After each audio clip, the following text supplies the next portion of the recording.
Saludos, señoras y señores, bienvenidos a Magabusiness. Hoy nos vamos a cruzar el charco, como se suele decir. Vamos a conocer más cosas sobre Venezuela y vamos a hablar, de hecho, con un hombre que entiendo que es valiente. Y ya me entenderán ustedes cuando lo conozcan y las razones por las que está aquí. Don Juan Carlos Sosa Azpurúa, bienvenido a Magabusiness. Muchas gracias, encantado de estar aquí. Azpurúa, esto me suena... Azpurúa. Ah, pues me han puesto el acento en el otro sitio. Me suena de por aquí esto, ¿no? Sí, es un apellido vasco. O sea, ¿esto qué es? ¿De abuelos?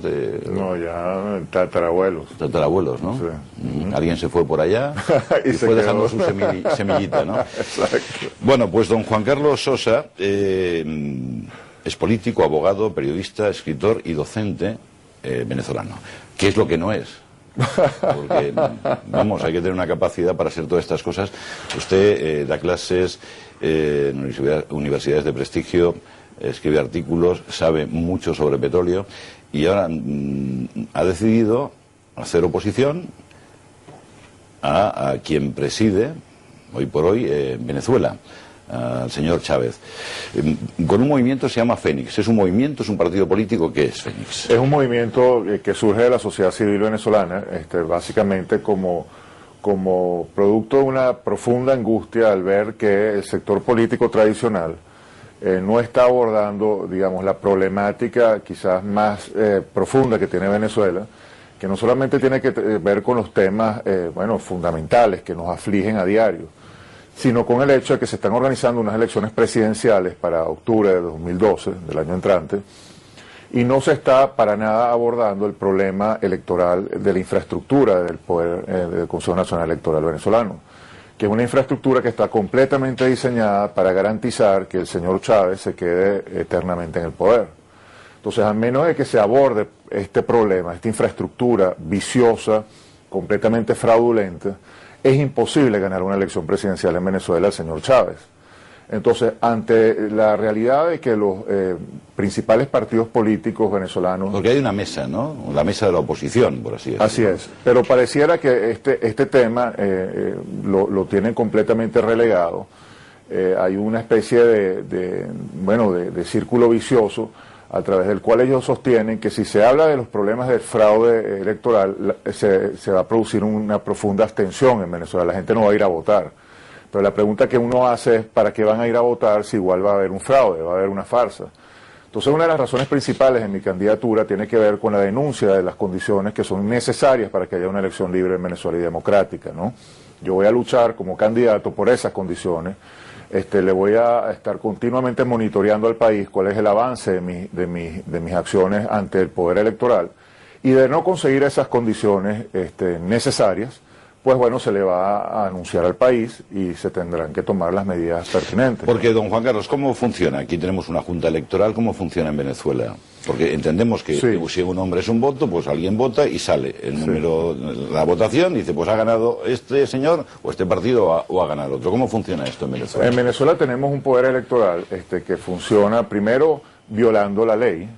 La ley establece que tienen que haber 5 rectores, 5 árbitros, y esos árbitros tienen que ser representantes de la sociedad, no partidistas, no deben ser parciales, obviamente, porque son árbitros, y resulta que de 5, 4 están inscritos en el partido de gobierno, en el PSV. Ya por allí uno tiene algo completamente parcializado, es decir, de ahí se deduce todo lo demás. Después tenemos unas máquinas electrónicas que están demostrados que son manipulables por la persona que las controla, en este caso Chávez. Entonces esas máquinas tienen que ser eliminadas para poder haber una votación libre y democrática. Después tenemos un padrón electoral, un registro electoral, que está demostrado que tiene más de 3 millones de votantes inexistentes, votantes fantasmas. Entonces, a menos de que se limpie ese registro electoral, no tiene sentido utilizarlo. Después tenemos una realidad que es lo que llaman las migraciones, que el Consejo Nacional Electoral envía a votar a lugares remotos a personas que tienen que votar, por ejemplo, en las ciudades principales. Los envían a caseríos lejísimos para que no puedan votar. Y hay personas que tienen hasta 10 y 15 cédulas de identidad, cédulas que son emitidas en Cuba, en la Cuba de Fidel Castro. Entonces, la realidad es que tenemos un sistema electoral completamente podrido, completamente viciado. Y eso se tiene que abordar, eso se tiene que confrontar. Y al ver entonces que estos partidos tradicionales no lo están haciendo, porque ellos simplemente pareciera que están resignados a conformarse con alguno de los espacios que Chávez les permite tener para que haya cierta simulación democrática en Venezuela. Entonces les dan algunas alcaldías, algunas gobernaciones, y eso aparentemente es suficiente para ellos. Pero hay una cosa que se llama padrón, ¿no? O sea, sí. en tal población viven tantas personas. Bueno, y por ese tanto, padrón, esos que viven claro, aquí, pues tienen derecho a voto. Pues no sé, digo yo. Ese padrón está totalmente viciado, es decir, hay estudios técnicos hechos por gente conocedora de la materia, empresas como Esdata, como Súmate, que demuestran que ese padrón está totalmente viciado, que tiene más de 3 millones de votantes que no existen, que no pueden, digamos, que no pueden ubicarse en ninguna parte, no hay un censo, entonces de repente no hay una verificación de que la persona que aparece allí efectivamente es una persona que vive en ese sitio y que tiene esa edad y que tiene esas Y características. que paga sus impuestos, etcétera, etcétera, ¿no? En pocas palabras, no se ha hecho una auditoría seria del padrón electoral. Entonces eso se tiene que hacer, porque lo que nos estamos jugando en octubre de 2012, antes era diciembre, ahora es octubre, porque eso es otra, se adelantó la fecha de la elección para hacerlo a conveniencia de Chávez. Entonces, a menos que eso verdaderamente se confronte como el principal problema que tenemos de frente, llevar al país a un proceso electoral es simplemente un suicidio, pues. Y realmente lo que nos estamos jugando en Venezuela es el destino de las próximas 2, 3 generaciones. Y no estamos como para estar con estos niveles de frivolidad. O sea, pero este es el problema electoral, luego hay más problemas en el país que abordaremos, ¿no? Claro, por supuesto. Porque usted y otros compañeros suyos han puesto denuncias pertinentes, pero bueno, ¿sirve de algo denunciar o no? Sirve de mucho denunciar si uno logra construir una fuerza nacional lo suficientemente contundente como para exigir, ¿no?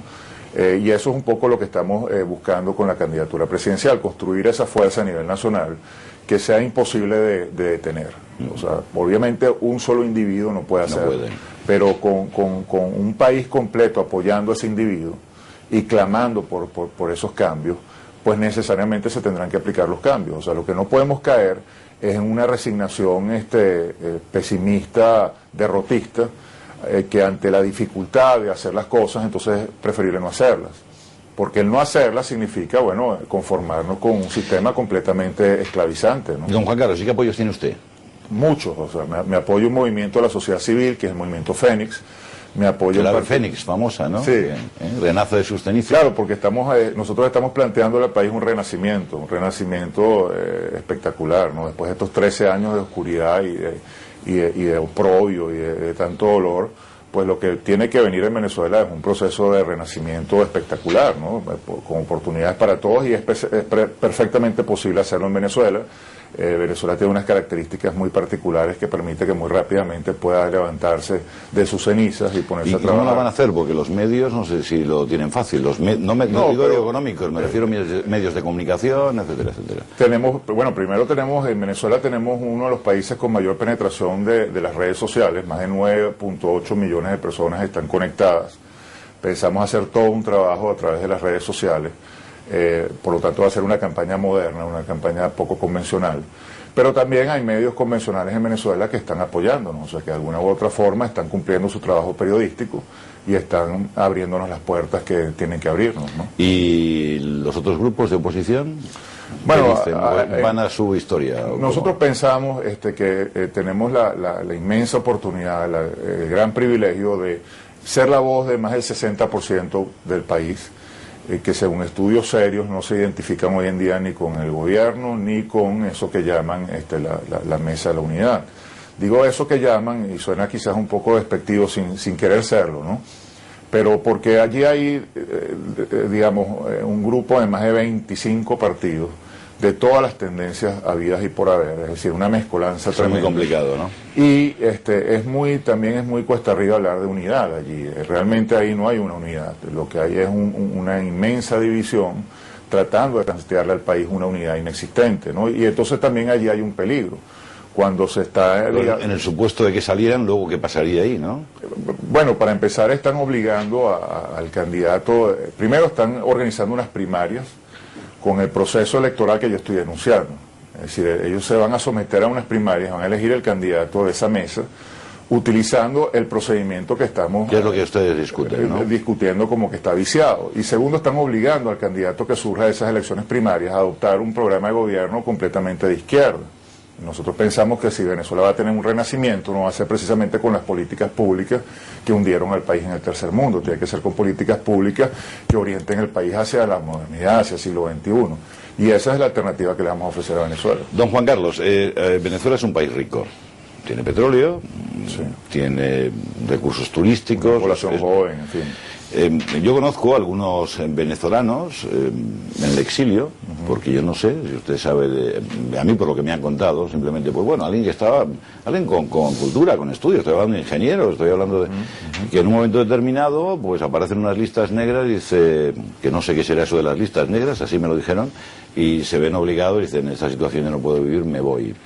Y por cierto es curioso porque están conectados entre ellos, son gente que se conocían y uno está en Australia, otro en España, y se sienten mal, ¿no? Se sienten alejados de su país. Se llegó a esta situación. ¿Pero por qué se llega a esta situación? Porque desde fuera podemos tener la impresión, si estamos equivocados, algunos podemos tenerla, que estamos hablando de un país rico, una oligarquía importante que maneja, bueno, pues los recursos, y otros muchos que no tenían nada, o tenían poquito, y de ahí viene el populismo, y entonces apoyan al que quiere defender su causa. Quizás si se hubiera repartido un poquito más, si cada venezolano pudiera haber tenido su cochecito y vivir bien en un país rico, ¿se hubiera llegado a esta situación o no? ¿Cuál es el origen? La desgracia es tener un Estado macrodimensionado, gigantesco, que pretende precisamente... Lo digo antes de llegar, ¿por qué se llega a Chávez? Es que, bueno, es que se llega en cierta forma por eso, se llega porque el Estado controla el 98% de las divisas que le entran al país, que vienen por la renta petrolera. Es decir, no por el trabajo de la sociedad, no por el trabajo de los individuos, sino por un maná. Entonces una renta que llega no respaldada por trabajo, sino por la providencia, y que es administrada por un grupo pequeño de políticos, necesariamente cae en un hueco de distorsiones, de corrupciones y de mala administración, que bueno, que tiene como resultado la tragedia que tenemos como país. Porque básicamente un país tiene que sostenerse por las oportunidades que se le ofrece al individuo, a la sociedad, a generar sus propias empresas, a generar su propio motor, su propio destino. Y además que bien, teniendo el petróleo ya tienes ese maná que puede incentivar pues el problema que tenemos aquí. Pero un Estado que se transforma en un pulpo, que abarca todos y cada uno de los sectores de la economía, y que para poder hacer un negocio en Venezuela hay que contratar con el Estado, y por lo tanto caer en todo un mundo de contratos públicos que implican una cantidad de corruptelas en el camino. Evidentemente todo se distorsiona y las instituciones comienzan a evaporarse, porque se transforman básicamente en unas instituciones de mentira, en donde la voluntad del individuo con poder es básicamente lo que decide que es la institución. ¿Y por qué con la voluntad del individuo con poder? Porque en Venezuela es un país presidencialista, el poder ejecutivo, es decir, el presidente controla esa petrochequera, y entonces básicamente se le da un poder sobredimensionado a una sola persona. Entonces es muy difícil que cuando un sistema está montado sobre esas premisas no termine en una catástrofe. Y eso es básicamente lo que ha sucedido. Para cambiar el problema, es un problema estructural, uno tiene que cambiar todo el modelo Estado, petróleo, sociedad. Uno tiene que devolverle el poder a la sociedad a través, bueno, obviamente de una cantidad de incentivos que generan oportunidades para que todas las personas, todas independientemente de sus orígenes iniciales, puedan tener el acceso, bueno, a tener un buen colegio, un buen sistema de salud, y eventualmente, bueno, si efectivamente quieren tener su carro, quieren tener su casa, quieren tener su vida, puedan tenerla, pero con su propio esfuerzo, y no porque que le llegue el maná, un superdotado político que tiene esa petrochequera arbitrariamente lo decide. Y como evidentemente un individuo no tiene la capacidad humana de resolver tantos problemas, pues simplemente, bueno, llega un punto en que nos transformamos en una sociedad básicamente, bueno, forajida, si se quiere. Es decir, es muy difícil hablar de un país, de una nación, cuando lo que sostienen a los países, que es básicamente la libertad, la institucionalidad, el respeto a un Estado de Derecho y a unas normas comunes que todos cumplimos. Cuando nada de eso existe, ¿qué queda? La anarquía. Y bueno, entonces se producen situaciones como las que tenemos.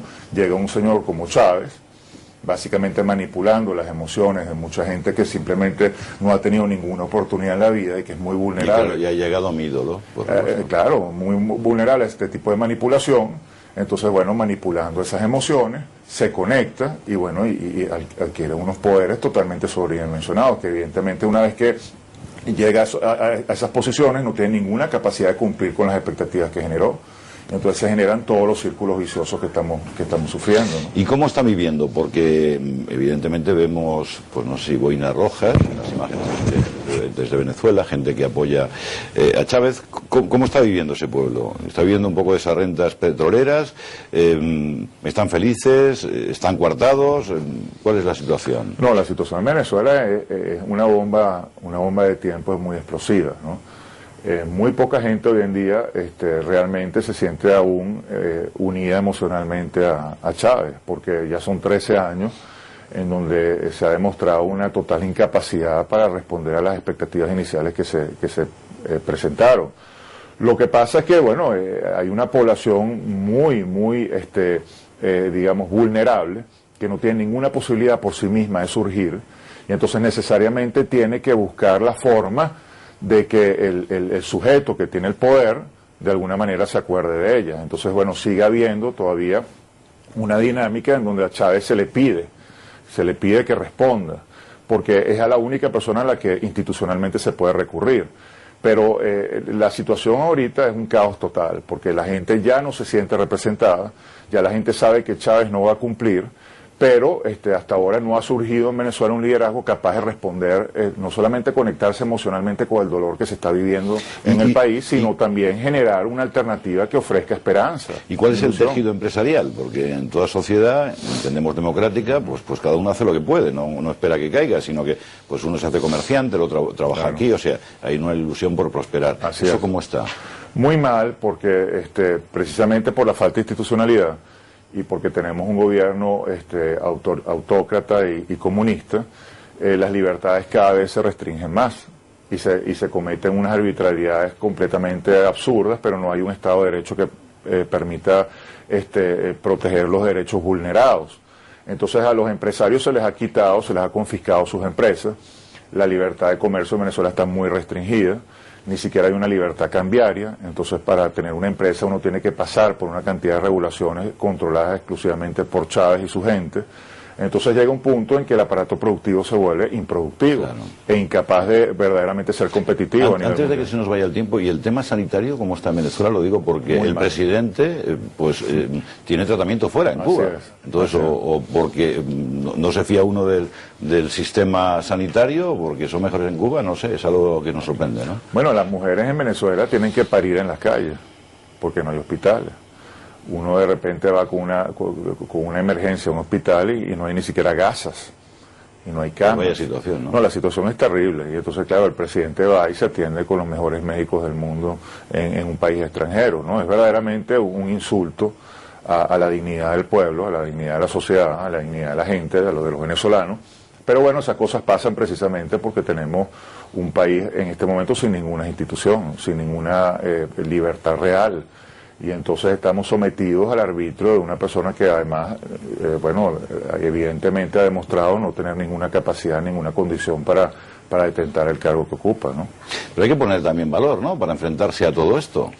¿Lo tiene usted? Bueno, yo Parece creo ser que sí, ¿no? Digo yo. Más que valor es un instinto de sobrevivencia. Estamos buscando básicamente cómo salvar a nuestra sociedad, salvar a nuestro país, librarnos de este comunismo que nos quiere esclavizar y efectivamente construir una sociedad libre y próspera, que tenemos todas las posibilidades de hacerlo. Venezuela sigue siendo un país con gente joven, 28 millones de personas, de los cuales la mayoría son gente joven. Así que básicamente con un liderazgo contundente, bien orientado. La gente orientado. más rebelde además, ¿no? O sea que cuando alguien le está pisando con la bota, la tendencia es a levantarse, ¿no? Claro que sí, pero bueno, hay que mover esa mata y básicamente somos un equipo que hemos decidido mover la mata, pues, y hacer las cosas que hay que hacer para lograr el objetivo. Con Juan Carlos Sosa, como hemos dicho, político, abogado, periodista, o sea, un cerebro, y con ganas de cambiar su país. Nosotros desde aquí lo que podemos desear es que lo antes posible surja lo mejor para Venezuela y para el pueblo de Venezuela, por supuesto. Muchísimas gracias, es un gran placer. Gracias, encantado. Encantado. Pues ya lo saben ustedes, esto es Maga Business.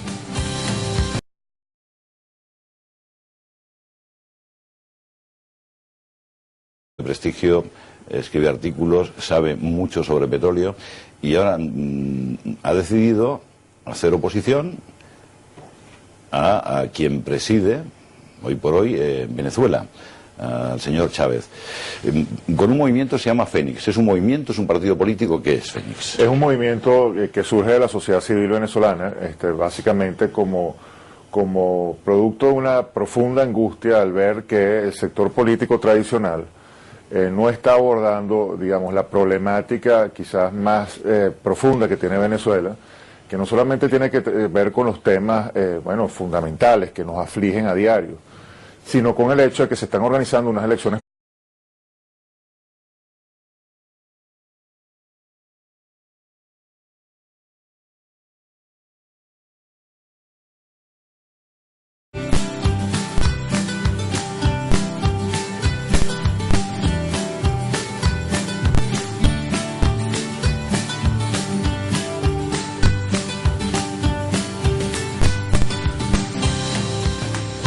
Saludos, señoras y señores, bienvenidos a Magabusiness. Hoy nos vamos a cruzar el charco, como se suele decir.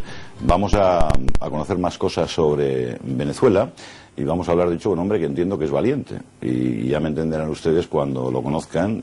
Presidenciales para octubre de 2012, del año entrante, y no se está para nada abordando el problema electoral de la infraestructura del poder del Consejo Nacional Electoral venezolano, que es una infraestructura que está completamente diseñada para garantizar que el señor Chávez se quede eternamente en el poder. Entonces, a menos de que se aborde este problema, esta infraestructura viciosa, completamente fraudulenta, es imposible ganar una elección presidencial en Venezuela al señor Chávez. Entonces, ante la realidad de que los principales partidos políticos venezolanos... Porque hay una mesa, ¿no? La mesa de la oposición, por así decirlo. Así es, pero pareciera que este tema lo tienen completamente relegado. Y las razones por las que está aquí. Don Juan Carlos Sosa Azpurúa, bienvenido a Magabusiness. Muchas gracias, encantado de estar aquí. Azpurúa, esto Azpurúa. me suena... Azpurúa. Ah, pues me han puesto el acento en el otro sitio. Me suena de por aquí esto, ¿no? Sí, es un apellido vasco. O sea, ¿esto que es de abuelos? No, ya tatarabuelos. Tatarabuelos, ¿no? Sí. Alguien se fue por allá Y y se fue quedó. dejando su semillita, ¿no? Exacto. Bueno, pues don Juan Carlos Sosa es político, abogado, periodista, escritor y docente venezolano. ¿Qué es lo que no es? Porque, vamos, hay que tener una capacidad para hacer todas estas cosas. Usted da clases en universidades hay una especie de círculo vicioso a través del cual ellos sostienen que si se habla de los problemas del fraude electoral, se va a producir una profunda abstención en Venezuela. La gente no va a ir a votar. Pero la pregunta que uno hace es ¿para qué van a ir a votar si igual va a haber un fraude, va a haber una farsa? Entonces, una de las razones principales en mi candidatura tiene que ver con la denuncia de las condiciones que son necesarias para que haya una elección libre en Venezuela y democrática, ¿no? Yo voy a luchar como candidato por esas condiciones. Le voy a estar continuamente monitoreando al país cuál es el avance de mis acciones ante el poder electoral. Y de no conseguir esas condiciones necesarias, pues bueno, se le va